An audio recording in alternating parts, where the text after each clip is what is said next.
Hello, fledglings. I honestly can't believe I'm back. So, a brief introduction before the start of the video. Thank you so much for sticking around for 7 months while I didn't post. And in all honesty, I had no intention of coming back. But thanks to Archangel, so you can thank Archangel for this, who encouraged me to come back. So, yeah, I'm glad to be back. As well as we have some channel updates, which you can watch in the channel update video that was released recently. As well, we have a couple big announcements. I'll go over them briefly here before getting into the start of the video. We have Archangel is helping me run everything. We have a Discord now for our Patreon subscribers. If you want to join that, you can subscribe on Patreon, as well as different tiers on our Patreon. Listen to Update for more, as well as just a Patreon in general. We will be posting one video a week. I know I used to post 2 a week, but it was just way too much to handle, and honestly, that's why I left. So now we're splitting up the workload, and we're going to post once a week, so you guys always have something new to listen to. And as for now, I can't believe I'm doing this, but we're going to finish the Bought by a Vampire series.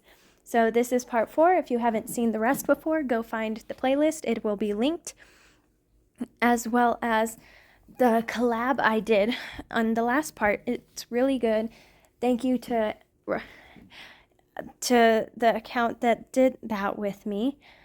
So let's get into the video. This is Bought by a Vampire part 5, Lend Me Your Strength, by Waterway the Wordsmith.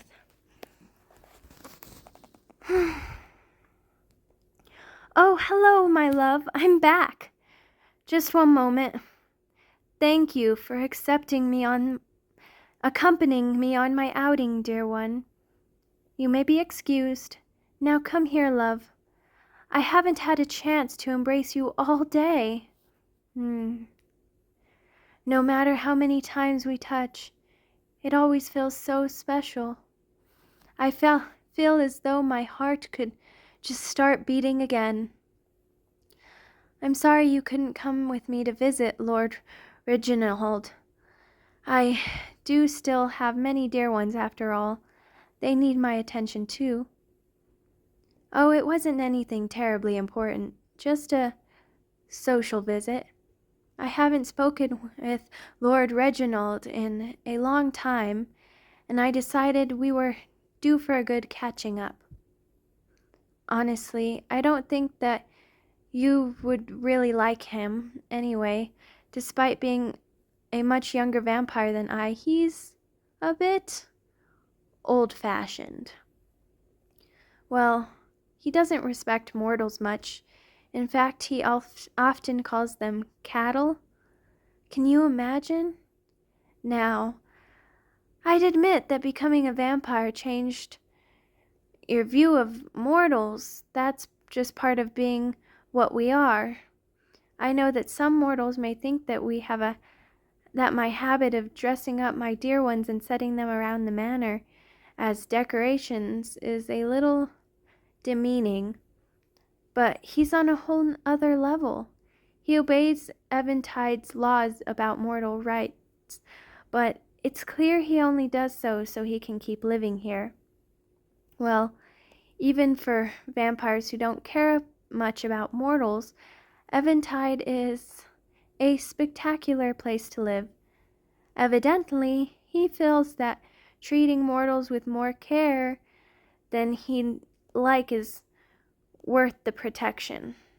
Honestly, I'd rather not talk to him anymore, but I want to maintain a friendly relationship with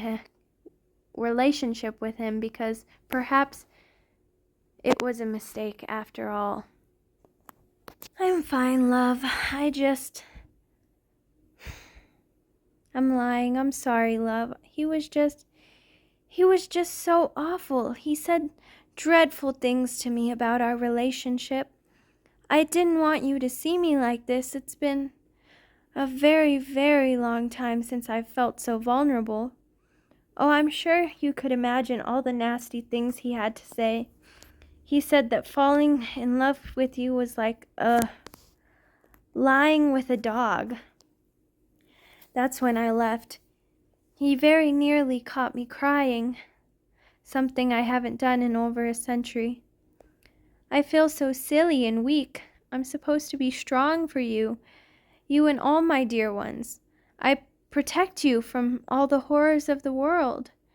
How can I do that if I'm reduced to tears by a few unkind words?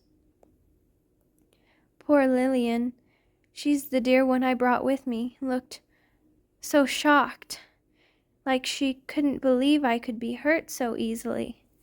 I think that perhaps that's exactly what hurt me so much, the fear that I can't protect you.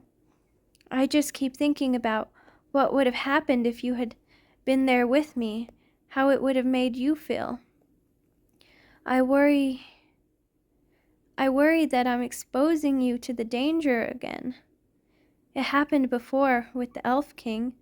I set you right in front of a dangerous person, just assuming that nothing would happen.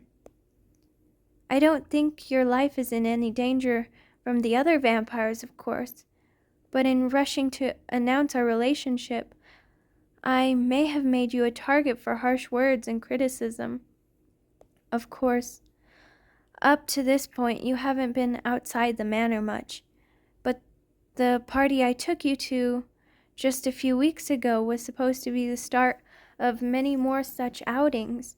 You deserve to explore and meet new people, but now, how could I knowingly take you outside when, at any time, vampires could hurt you with their jeering and name-calling? I'm so disheartened to realize all of this only after it's too late to do anything about it. I'm supposed to be a wise, ancient being most of the time, then thinking 10 steps ahead, but when it comes to you, I seem to rush. I just want everyone to see me, so they know how important you are to me. Thank you, my love. You're very sweet to say it, but good intentions aren't enough sometimes. I've been involved in the darker side of politics for 2 centuries.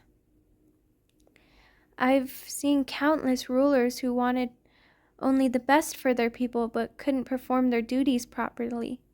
The last thing I want is to become like them.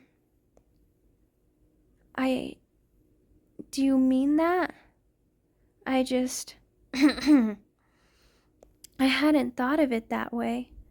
I apologize, my love. I've grown so used to providing for my dear ones. I didn't consider that you're making your own decisions as well. You're right. You did agree to this. I didn't force you. That gives me something to think about. I care about you deeply, even more so than my dear ones. Perhaps I should be trusting you a bit more. But do try to understand, no matter what, I truly believe that it is my duty to protect you.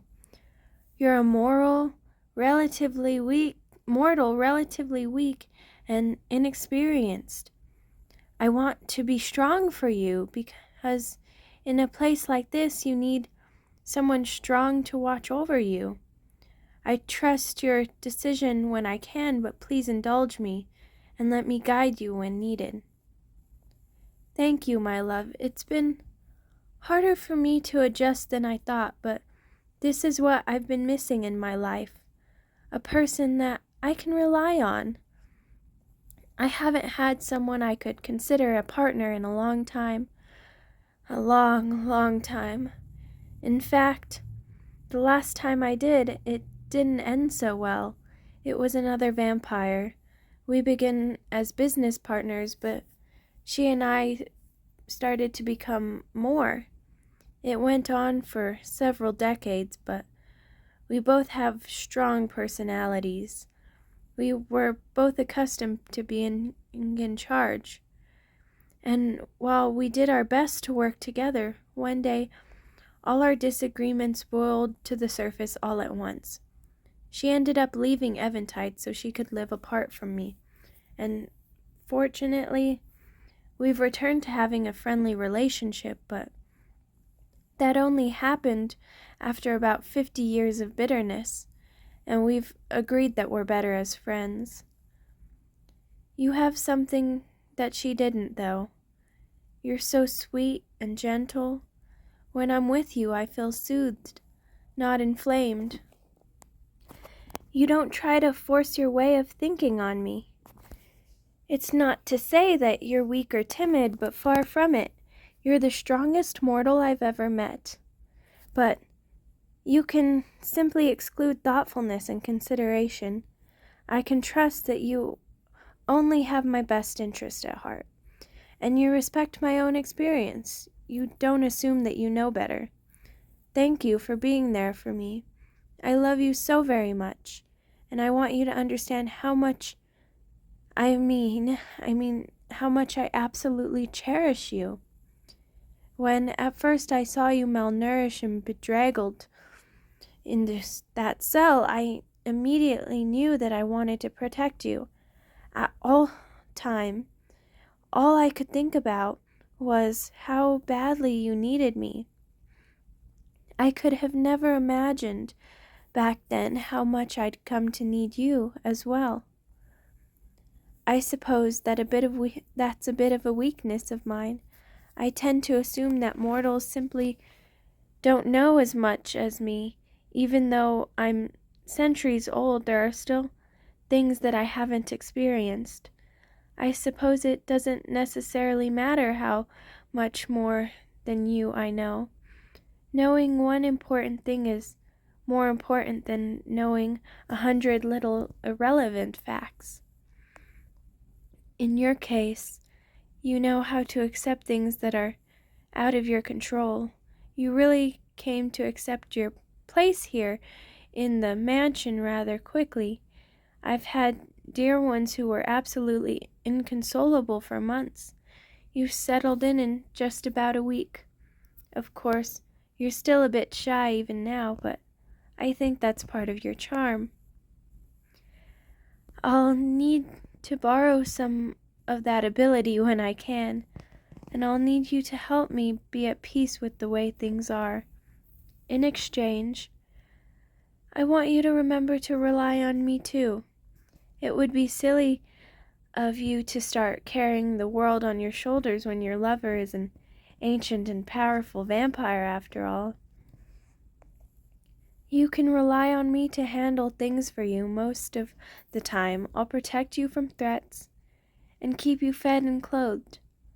That's not about to change, and I'll be more than happy to comfort you when you are sad or upset. All I really ask is to hear something nice, an encouraging word from time to time.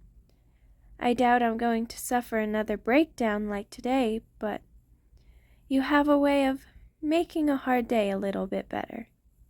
Oh, and of course, I still expect my regular feedings. Come to think of it, it's your turn today, isn't it? Would you like to do it a bit earlier today? Wonderful. Come here, love.